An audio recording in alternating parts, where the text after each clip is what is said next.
Why DNA does not have two dashed OH group. এর আমরা structure দেখে বুঝতে পারবো টু ড্যাশড ওএইচ গ্রুপ মানে কি। এই হচ্ছে আমার, এটা হচ্ছে আরএনএ আর এটা ডান দিকেটা হচ্ছে ডিএনএ। তাহলে আরএনএতে দেখতে পাচ্ছি এই টু ড্যাশড পজিশনে ওএইচ গ্রুপ আছে। টু ড্যাশড কেন না, বেসের ক্ষেত্রে 1 2 3 হয়েছে, আর পেন্টোজ সুগারের ক্ষেত্রে এটা ওয়ান ড্যাশড, এটা টু ড্যাশড।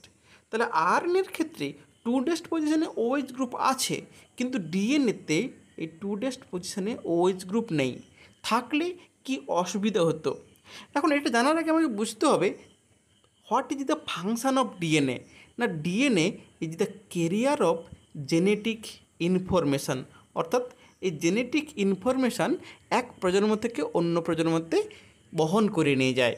এখন ধরা যাক তাহলে আরএনএ আর ডিএনএ, যদি ডিএনএতে টু ড্যাশড পজিশনে OH থাকতো তখন কি হতো না, একটা নিউক্লিওফিলিক বেস ক্যাটালিস্টের প্রেজেন্সে কি হতো না, এই অক্সিজেনের লোন পেয়ার ফসফরাসে অ্যাটাক করতো, যার ফলে কি ফসফরাস অক্সিজেনের ডাবল বন্ডটা ভেঙে যেত। এবার এই O- যখন আবার ব্যাক করতো তখন কি হতো না, এই যে ফসফো এস্টার বন্ডটা কিন্তু ভেঙে যেত। অর্থাৎ আমার যে পলিপেপটাইড চেন, সেই পলিপেপটাইড চেনের স্টেবিলিটি ডিক্রিজ করে যেত, অর্থাৎ ডিএনএ চেনটা অত স্টেবল হতো না।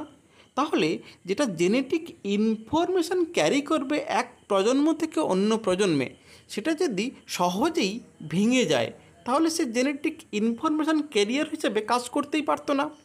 এই জন্য ডিএনএর ক্ষেত্রে টু ড্যাশড পজিশনে OH গ্রুপ থাকে না। Thank you.